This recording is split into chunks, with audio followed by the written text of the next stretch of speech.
I had to do that to start. Firstly, sorry about the delay. Sean Soup. Yes, I am. Evening, Simon. Evening, Sean. Evening, Tracy. Bit of an emergency situation at home, and I had to get a joiner out to fix something again. But I'm here, and it's a review for the new Smok Rigal, depending on how you pronounce it, kit. It comes with a tank and a mob.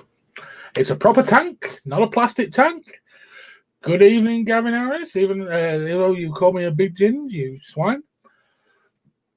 I hope you're all well and not sweating your bits off like I am right now. It's warm, folks. It's damn warm.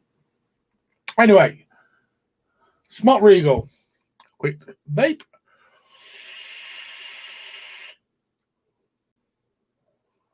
And then I'll get straight into it. I'm going to get it straight down on the deck. Show you the gubbins, the workings, the goings on, the ins and out. Nice hat. Thank you, Simon. Anyone's the Vaping Vinny snapback? There we go. It's a bit warm. Joiner? Yeah, joiner. Now, front door won't lock. That's an emergency to me.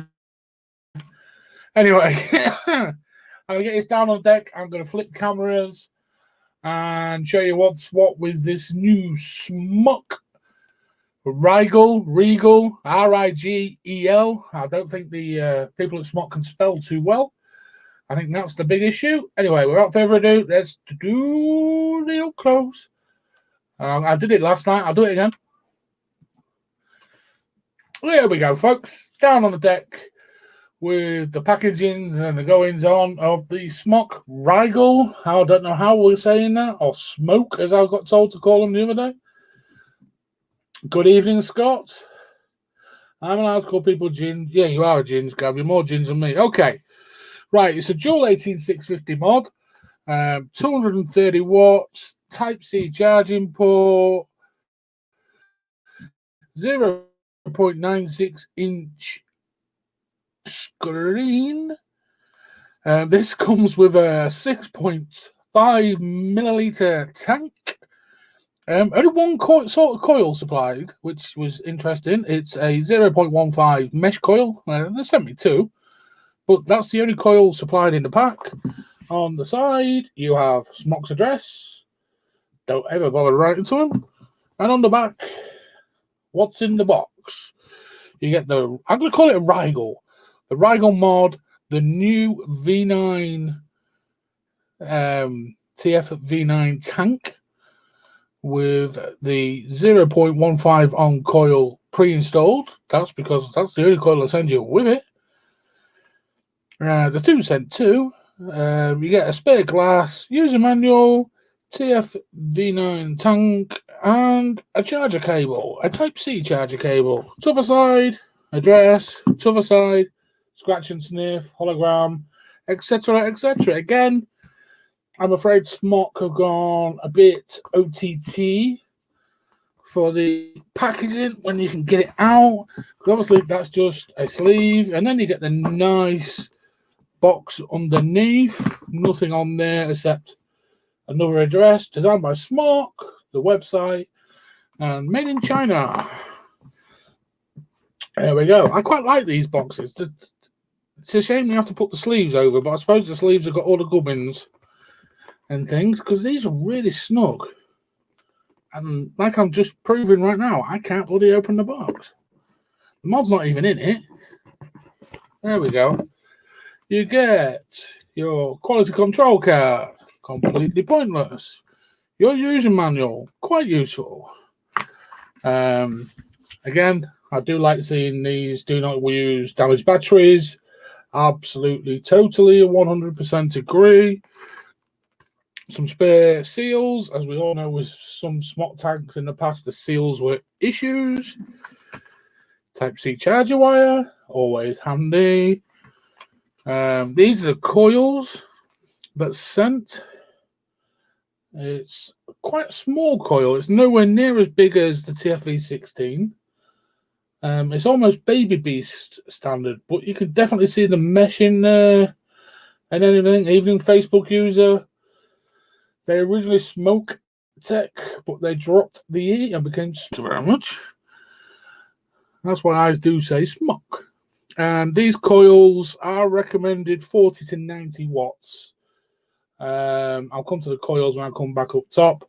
Obviously, that one's not used in the slightest, and I shall be saving that one for a rainy day.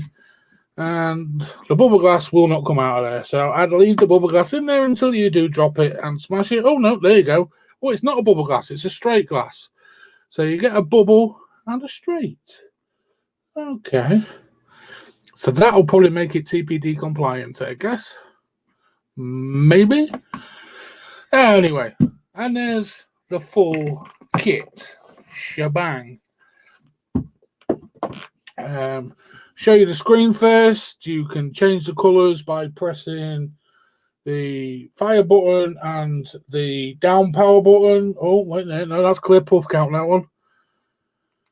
I did that earlier and cleared my puff count. It's the up, power up button and the fire button, which takes you through the different screen colors and settings. Quite nice. I'll leave it on red because that's the nearest thing to go with the red and the black and red theme. Quick tour around the mod itself. I'll quickly pop the tank off. It's very, very similar shape-wise to the RPM 160 I reviewed, but Smok have gone for this scratch-resistant covering, very much like Evening Chris. You need to give Stefan, you need to give StreamYard permission to use your name. That's all, buddy. It's very similar to what a lot of companies use, especially Vaporesso on their Gen range of mods. Anti-scratch, little bit grippy, quite nice, quite nice. I've seen some reviewers already get this review out. How they've managed to thoroughly test this, I do not know in such quick time. Saying there's a gap between the battery door. Now, that's the battery door. The gap there, I would say, is very minimal. And on that side as well, and there's your little notch for taking said battery door off. And yes, it's not a bottom load, folks. It's a back load. There's my 225 hours, sitting nice and pretty. Two whacking great magnets, top and bottom, to hold that door on. And again, a caution from Smok to not use damaged cells. Totally agree. Nice, firm connection. I will just point out there is a battery ribbon to get the cells out. Do use it like that. Otherwise, it's a bugger to get them cells out. They fit tight. And then snap that back on, and there we go. Type-C charging port, as I've already said. And it's quite nice. It's quite nice. It's not overly heavy. It's a bit plasticky in feeling and a bit plasticky in general, but it keeps the weight down and it's quite nice in the hand. It's quite nice. I do like the shape, and I did like the shape on the RPM 160. That had other issues going for it. That's that. Smok Tank. Biggest difference on this with some of them, airflow. Let's start there. You've now got, there you go, Stefan. I can see you now, buddy. You can now see there's a bit in the middle. So if you want a restricted airflow a bit more, you turn it halfway and it actually gives you a proper close. And it's quite good. I quite like that. It is only a one-way airflow. It doesn't spin.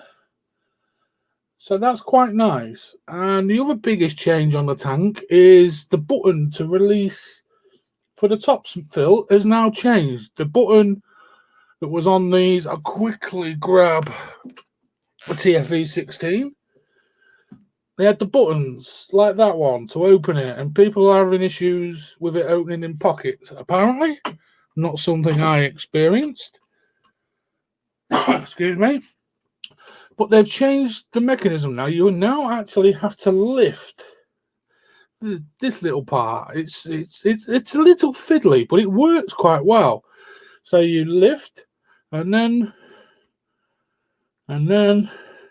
twist, and then you see the familiar Smok seals on there and everything. I will just quickly fill this up. I'm sampling some more of the new Firehouse Vapes range. This one's a lemon lime fizz. It's I'm not going to say much about it because there will be a review at the weekend, or maybe the weekend. And no issues filling it. And then you just lift that little locking mechanism, turn it round, and slap it down, and it will not open. It is a pocket-friendly tank. It will not pop open. I've had no leaking. I quite like the locking mechanism, Chris, as well. I really like the locking mechanism, actually. I've got used to it now. We have a standard drip tip as well, which is nice. And there we go.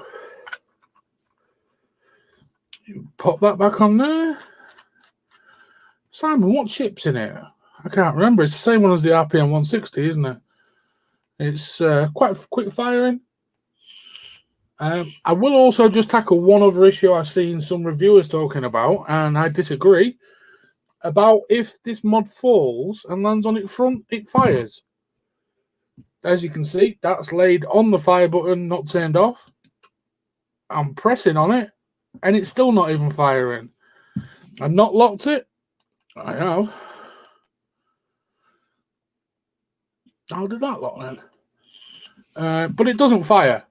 If it falls down that way, it will not fire. So I disagree with a few of the reviewers that have said that. It doesn't do that. And there we go, folks. I will flip it back up top and give you my final thoughts, pros and cons, and have a chin wag. Up we come. Hello, people. There we go. The Smok Rigal. Now, it's a 230 watt device. The one coil option that was supplied with it is a single mesh rated for 40 to 90 watts. Yeah, I thought it was the same chip as the Scar, Simon. It's very similar. Very, very similar to the Scar. Obviously not a PMP tank. Anyway, yes.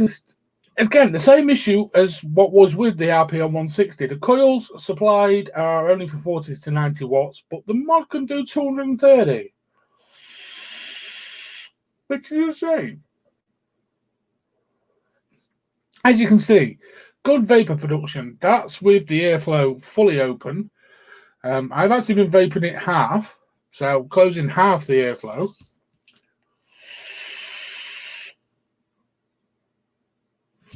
And that's how I like it. The flavour, and as you can see, the cloud production is spot on. The flavour, the Smok coils have had a bit of a bashing. Let's be honest, over the years, lots of leaks and burning and not getting good performance and things. I think since the TFE 16 and the Nord coil came about, things changed a lot. And they seem to be embracing that. I am a little bit peeved that you only get one type of coil with it. I'm guessing others will be coming and maybe one can fit in it. Stefan, newest Smok I've had, the RPM 160. 160 is not RPM 40. Perfectly good little AOI, Stefan. Let's be honest, it wasn't a bad little device, the RPM 40. Not bad at all. I think mine's still sat on there somewhere. Somewhere. But yeah. It's a proper. Yeah, the Mag V8 was after that, Stefan, a bit of Mag. Although they've done another Mag since then as well. They did the Mag 2 since then. Fully waterproof and a big touchscreen on it. Bit of a bulky beast. Obviously, this is a lot smaller. It's light. I like that. Some people have actually said it's heavy. When you compare that to, say, a Minikin, the weight difference is noticeable, and it would be noticeable in the pocket. Coil life, I'm currently on the first coil and I'm approaching 3,000 puffs in the test period I've been testing this for. And it's not changed one bit performance-wise. The flavour is absolutely spot on. Yeah, Cheap Juice is shown completely wrecked coils, completely. But it's not Mr. Heartbeat. It's not failed on me. It's not glitched on me. It's not let me down. It still looks quite nice. There's no major scratches. It's been bouncing around my car. And yeah, it's a good device. Price point, I've seen various prices ranging from around 40 to the mid 50s for the whole kit.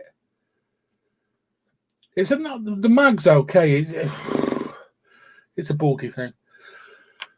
But yeah, I like this. I actually do like this. And I like the new TFE9 tank. And I like the mechanism.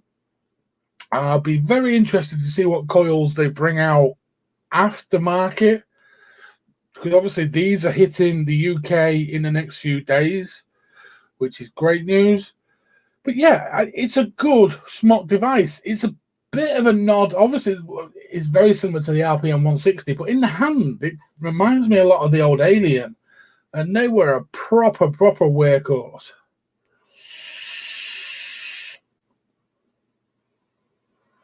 But cloud production is spot on.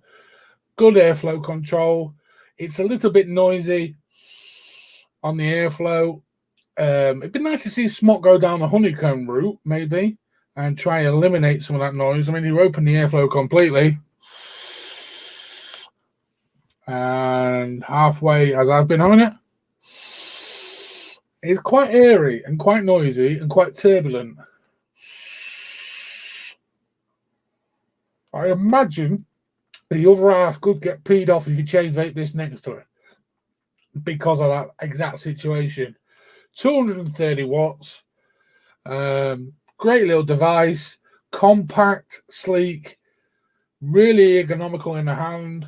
I like the fire button position. It's nice and high, like the RPM 160. There's good resistance to it. Ooh, I'm putting that one up, Simon. That could be interesting. Taking a designer on who worked with us mothers. Let's hope so, because that would help Smok massively. Because their designs, let's be honest, are not the most aesthetically pleasing. That could be good. Yeah, and Nick's. All Smok Tanks sound like Darth Vader.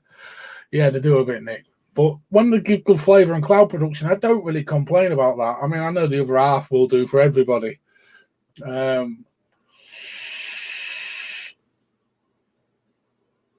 just can't fault the performance. The flavour off them little coils is absolutely banging. They do remind me of the old Baby Beast coils. Obviously, they've changed them up because it's mesh.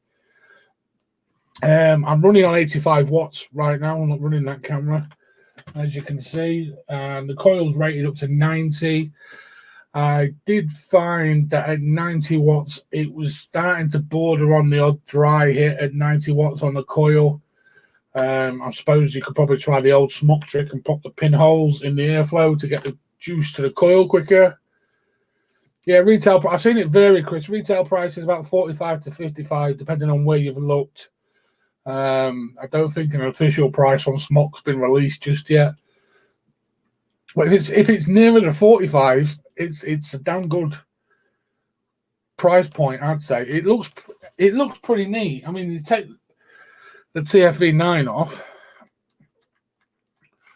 and then pop on a nice little black RDA like the Vitality, which is just pea juice all over me because I'm preparing for a juice review. And it actually looks quite good with an RDA on. It looks really good with an RDA on, I think. It's nice and compact. A Stabwood Smok mod. The trouble is, Sean, obviously Smok is very much targeted at your average Joe vapor. And as soon as you mention the word Stabwood, the price obviously often doubles and triples. Would that be at Smok's target market? Would be my question, because obviously they're not going to produce a standalone mod in sort of the 100, 150, 200 bracket, which a Stabwood would probably be priced at. Yeah.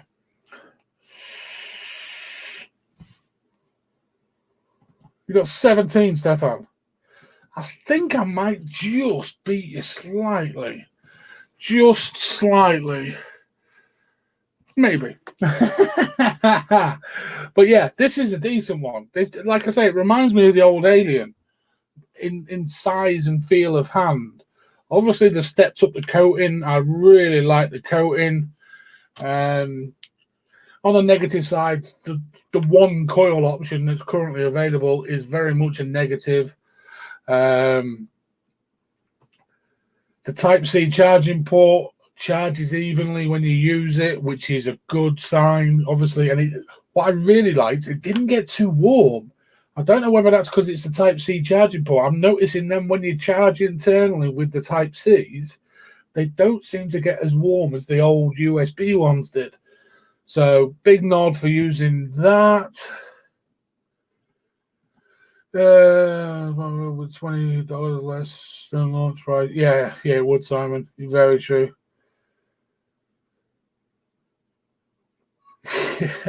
Well, the OTXs are nice, though.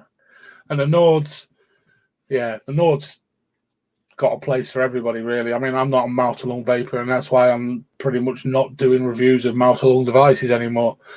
But the Nord's absolutely cracking for that, and your salts and things. Absolutely cracking. But yeah, the Rigal, I felt...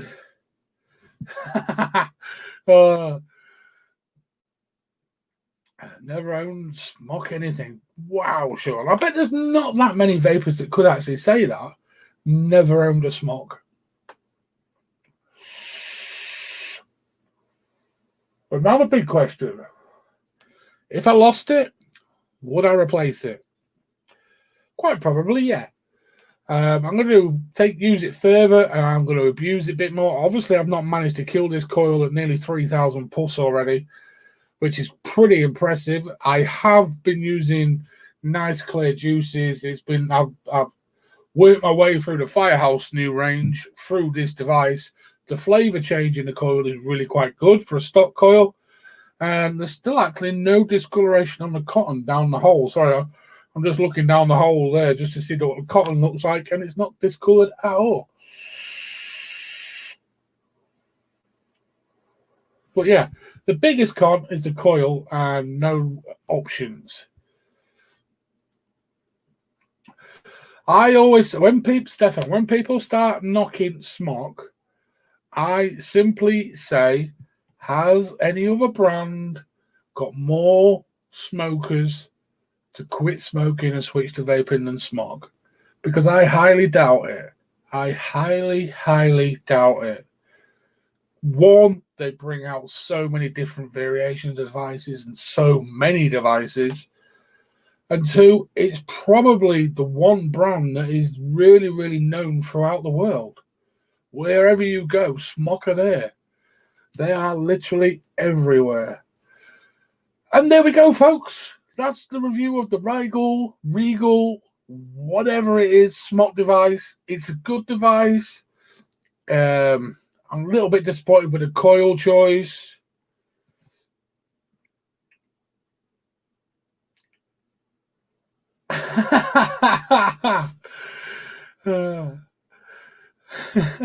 I've got to empty my shelves. That's all going into storage.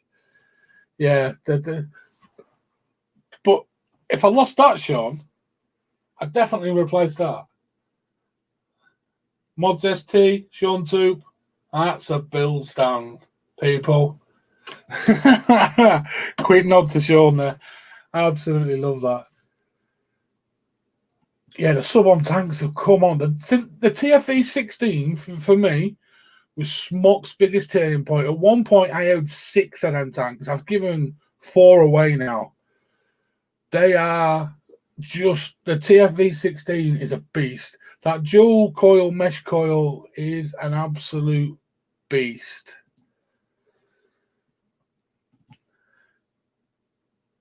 Wow, Chris. I'm honoured. Thank you very much for pausing Transformers. Well, yeah, but I think Skoda benefited from being bought by Volkswagen, Sean. I think that's where that went.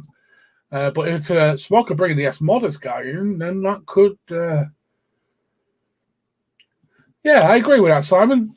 Definitely the last 12, 18 months, Smok's game has stepped up from the CFV 16, in my opinion, and obviously the Nords and the Nord coil.